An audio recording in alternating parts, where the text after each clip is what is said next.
I'm at Mellor on the Cheshire-Derbyshire border, where history seems to literally penetrate the hilltops.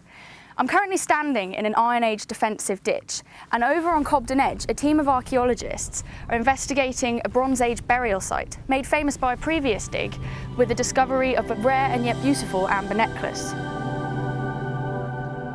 Leading the current investigation is Bob Johnston of the University of Sheffield.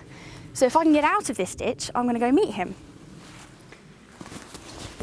When people were burying their dead in the Bronze Age, they deliberately chose locations that were kind of dramatic settings and could be seen from a long distance around. And that may be to do with a feeling that they wanted the dead to look over their territories or their land, or it may be that in some sense they saw high points or mountainous or hills as spiritually important or sacred places. The great discovery, if you like, of the Mellor Archaeological Trust's work was a kist, or a stone-lined pit in the centre of the cairn. And as they excavated that pit, although it appeared not to have any human bone in it, it did have a collection of beads.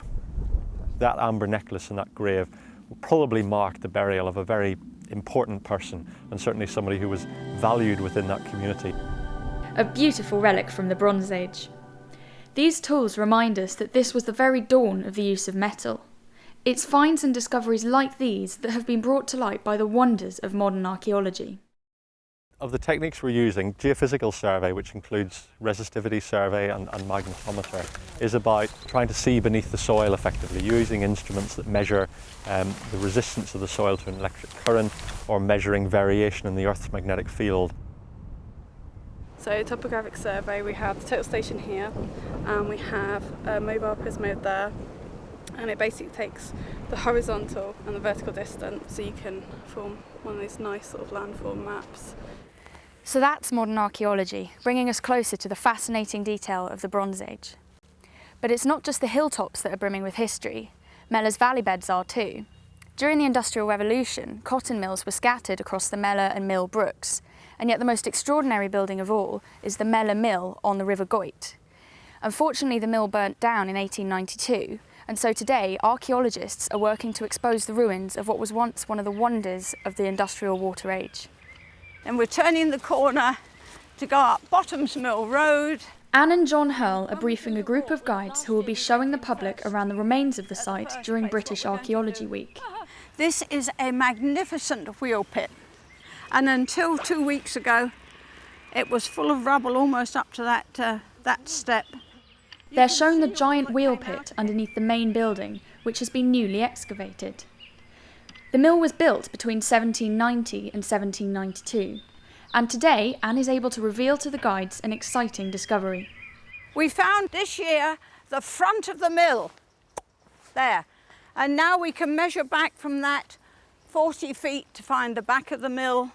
It was the largest cotton mill of its time, the template for all the architecturally impressive textile mills that were built in the region, and was also the final flowering of water power. So it's a wonderful heritage site for the Industrial Revolution.